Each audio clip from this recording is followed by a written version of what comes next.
Assalamualaikum warahmatullahi wabarakatuh. Saya Siti Lestari dari Universitas Bina Sarana Informatika dengan NIM 22.1882. Di sini saya akan menginterpresentasikan tentang rapat. Rapat merupakan media komunikasi yang digunakan baik itu organisasi pemerintah ataupun organisasi swasta.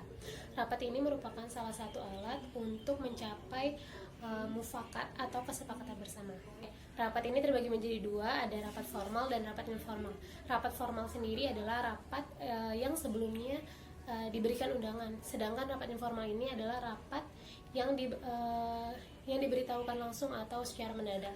Biasanya rapat informal ini membahas tentang masalah mendadak. Masuk saja kita ke perencanaan rapat.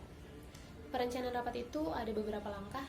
Yang pertama adalah membuat agenda rapat dan susunan acara rapat.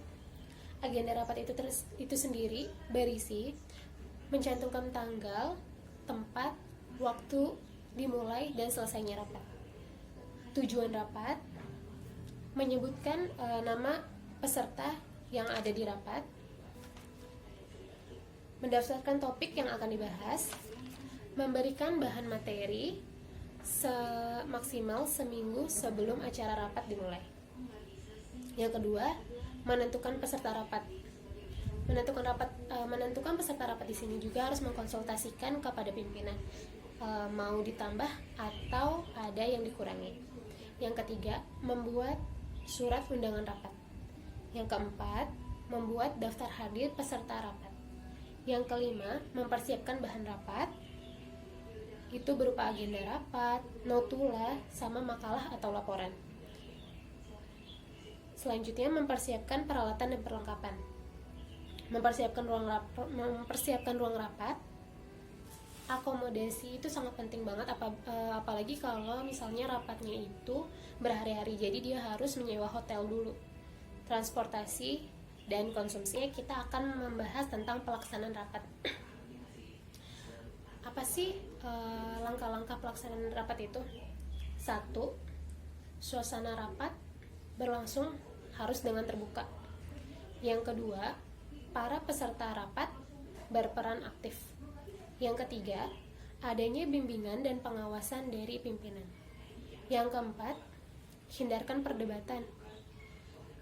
Perdebatan yang baik harus berdasarkan argumen. Yang kelima, bahasa harus komunikatif atau bahasa yang mudah dipahami. Yang keenam, hindarkan monopoli ketika berbicara. Yang ketujuh, terdapat keputusan dan kesimpulan rapat. Yang kedelapan, adanya hasil rapat. Yang terakhir adalah hasil rapat berupa notulen. Notulen adalah salah satu bukti bahwa suatu organisasi sudah melakukan suatu rapat atau diskusi. Tidak hanya itu, dengan adanya notulen, seseorang dapat mengetahui kapan rapat sudah dilakukan, siapa saja yang mengikutinya, apa saja yang dibahas, dan yang lainnya.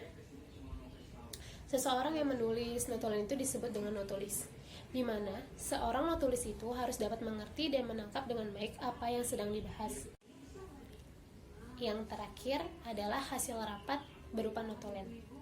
Notulen adalah salah satu bukti bahwa suatu organisasi sudah melakukan suatu rapat atau diskusi. Tidak hanya itu, dengan adanya notulen, seseorang dapat mengetahui kapan rapat sudah dilakukan, siapa saja yang mengikutinya, apa saja yang dibahas, dan yang lainnya. Seseorang yang menulis notulen itu disebut dengan notulis, di mana seorang notulis itu harus dapat mengerti dan menangkap dengan baik apa yang sedang dibahas. Maka daripada itu, seorang notulis memiliki peranan penting dalam rapat, karena dia harus dapat mendokumentasikan rapat dengan baik dan benar. Untuk menjadi seorang notulis tidak hanya dalam posisi sekretaris. Sekian interpretasi dari saya, kurang lebihnya mohon maaf. Wassalamualaikum warahmatullahi wabarakatuh.